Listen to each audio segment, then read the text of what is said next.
Olá pessoal, sejam muito bem-vindos ao canal Gol de Canela. Após 16 anos e 6 eleições vencidas, o grupo político Renovação e Transparência, liderado por André Sanches, vai deixar o comando do Corinthians. Isso porque, no último sábado, em votação entre os associados do clube, eles foram derrotados nas urnas pelo grupo de oposição Corinthians Mais Forte, comandado pelo empresário Augusto Melo. Será o próprio Augusto que vai assumir a presidência do clube no próximo triênio, começando a partir do dia 1º de janeiro de 2024.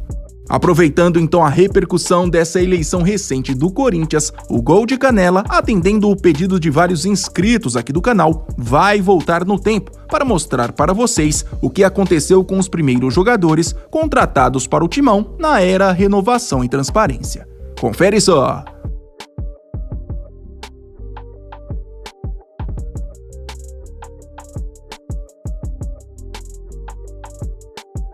Antes de mostrar quais foram os primeiros reforços, deixa eu primeiro explicar como o grupo Renovação e Transparência chegou ao comando do Corinthians. Em setembro de 2007, após ser denunciado pelo Ministério Público sobre possíveis crimes de lavagem de dinheiro e formação de quadrilha, Alberto Dualib, que estava na presidência do Corinthians há 14 anos, optou por renunciar ao cargo. Como esse mandato de Dualib era válido até fevereiro de 2009, o Timão precisou convocar uma eleição suplementar para escolher uma espécie de presidente tampão, ou seja, alguém disposto para comandar a equipe durante o restante do mandato que era de Dualib. Foi então que no dia 9 de outubro de 2007, em uma eleição indireta entre os membros do Conselho Deliberativo, o grupo Renovação e Transparência, liderado por André Sanches, um ex-aliado de Dualib, venceu o pleito com 175 votos, apenas 17 a mais que o segundo colocado, Paulo Garcia. Oficialmente, esse grupo político já assumiu o controle do Corinthians nos dias seguintes após a vitória na eleição. Mas as primeiras contratações dessa gestão só foram feitas após o final do Brasileirão de 2007. Isso porque, na época, faltavam apenas 8 rodadas para o fim da competição e o prazo para inscrições de novos jogadores estava encerrado.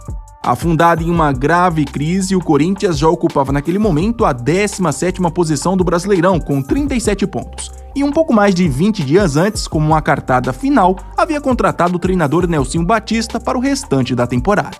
Alguns jogadores também haviam chegado ao clube durante o mês de setembro. Bom, entre os dias 2 de dezembro de 2007, data do fim do Brasileirão, e 2 de janeiro de 2008, data do início da pré-temporada do Corinthians, o grupo Renovação e Transparência, além de acertar a chegada do treinador Mano Menezes, trouxe um total de 8 reforços para o elenco. Vamos então considerar apenas esses nomes como o primeiro pacote de contratações desse grupo. Já no dia 3 de dezembro de 2007, no dia seguinte após o rebaixamento para a Série B, o presidente André Sanches anunciou publicamente as contratações de 2 novos jogadores para o elenco, no caso o meia Rafinha e o atacante Lima. Com apenas 19 anos na época, Rafinha havia se destacado na Copinha de 2007 com a camisa do São Bernardo e, segundo informações da imprensa, chegou ao Corinthians por cerca de R$1 milhão. Já Lima tinha 26 anos e, após uma passagem pelo Al Ittihad da Arábia Saudita, foi contratado a custo zero pelo Timão. Ele já era na época bastante conhecido aqui no Brasil por suas passagens por clubes como Cruzeiro, São Paulo, Botafogo e principalmente Atlético Paranaense. Ambos tiveram passagens bem modestas pelo Corinthians. Rafinha, por conta de uma depressão e de alguns problemas físicos, só conseguiu entrar em campo uma única vez pelo clube. Dispensado em 2009, rodou nos últimos anos por 14 clubes diferentes aqui do Brasil. Também teve uma breve passagem pelos Estados Unidos no modesto Boca Raton. Hoje, com 34 anos, seu último registro como jogador foi no Batatais em 2021. Lima, por sua vez, sofreu com a falta de espaço no elenco e já em setembro de 2008, após apenas 9 jogos e 1 gol, acertou sua rescisão contratual para assinar com o Figueirense. Ele seguiu sua carreira profissional até 2016 e, ao longo desse período, além de um breve retorno para o Atlético Paranaense, passou por clubes como Bahia, Ceará e Asa de Arapiraca. Ele hoje tem 42 anos e recentemente foi embaixador de uma escolinha do Furacão, lá no Paraná. Anunciado no dia 11 de dezembro, o zagueiro Chicão foi o terceiro reforço da nova gestão do Timão. Ele dispensa maiores apresentações, afinal, além de fazer parte da reconstrução do clube, virou um dos zagueiros mais importantes da história recente e ainda participou da conquista de títulos importantes, como Copa do Brasil de 2009, Brasileirão de 2011 e Libertadores e Mundial de Clubes de 2012. Chicão deixou o Corinthians em 2013 e ainda passou por clubes como Flamengo e Bahia até pendurar as chuteiras em 2016. Hoje, com 42 anos, ele recentemente foi anunciado como novo coordenador da base do Corinthians para 2024. Um dia depois de Chicão, foi anunciado pelo Corinthians o zagueiro Valença. Ex-Santa Cruz e Náutico, ele tinha na época 25 anos e assinou um contrato de risco válido só por 5 meses, já que ainda se recuperava de uma delicada cirurgia no joelho. Sem espaço, entrou em campo apenas 2 vezes e ao final do contrato foi dispensado. Valença defendeu ainda equipes como Vila Nova, Joinville e Marília e em 2016 se aposentou dos gramados jogando no futebol de Macau. Infelizmente, eu não achei muitas informações sobre a sua atual situação.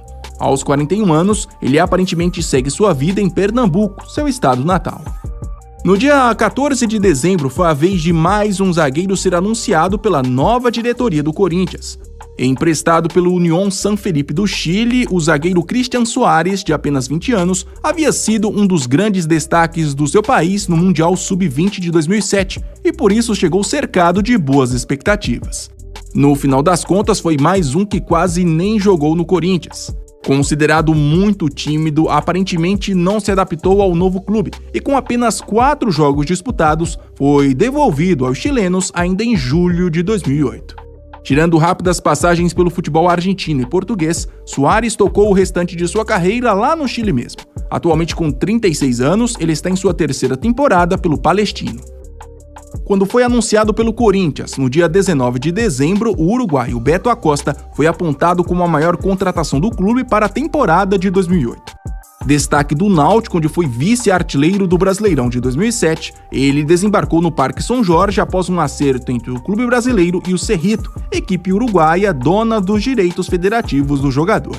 Aos 30 anos, assinou um contrato de 2 anos e acertou um dos salários mais altos do elenco, cerca de R$150 mil, segundo a imprensa.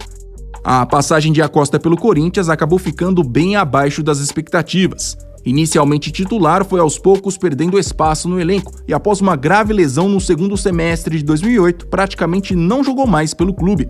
Foram 38 jogos e 9 gols marcados. Cumpriu os últimos meses de contrato emprestado ao Náutico em 2009. Radicado aqui no Brasil e ainda bastante identificado com a torcida do Náutico, Acosta passou os últimos anos de sua carreira transitando por diversos clubes aqui do Brasil. O último foi o Capital do Distrito Federal em 2021. Ele hoje tem 46 anos.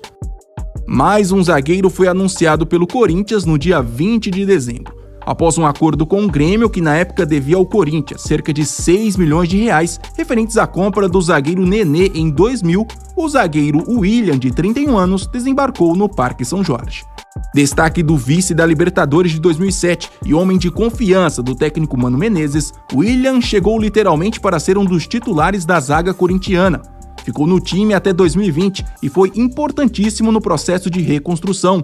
Foram 161 jogos, sendo 159 como titular e 4 títulos conquistados, entre eles a Copa do Brasil de 2009. William largou os gramados ao final do contrato com o Corinthians em 2010. Hoje, com 47 anos, é sócio de uma empresa de investimentos financeiros. Por fim, a última contratação do Grupo Renovação e Transparência, antes da pré-temporada de 2008, foi o atacante argentino Germán Herrera. Mais um indicado por Mano Menezes, com quem havia trabalhado no Grêmio em 2006, Herrera chegou ao timão após rescindir o seu contrato com o Gimnasia e Esgrima, da Argentina, e em pouco tempo no clube já virou uma das peças importantes do ataque.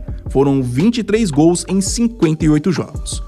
Após não chegar a um acordo financeiro para ficar no Corinthians, o argentino deixou o clube no comecinho de 2009. Depois disso, rodou por outros clubes aqui do Brasil e até se aventurou no futebol árabe, mas acabou encerrando a carreira em 2019 no Rosário Central, seu clube de formação e de coração.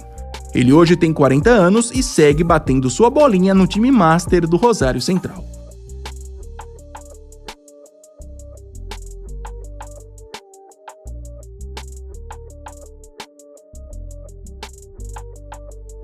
E se você gostou do vídeo e ainda não é um inscrito, por favor, se inscreva no Gol de Canela. Até mais!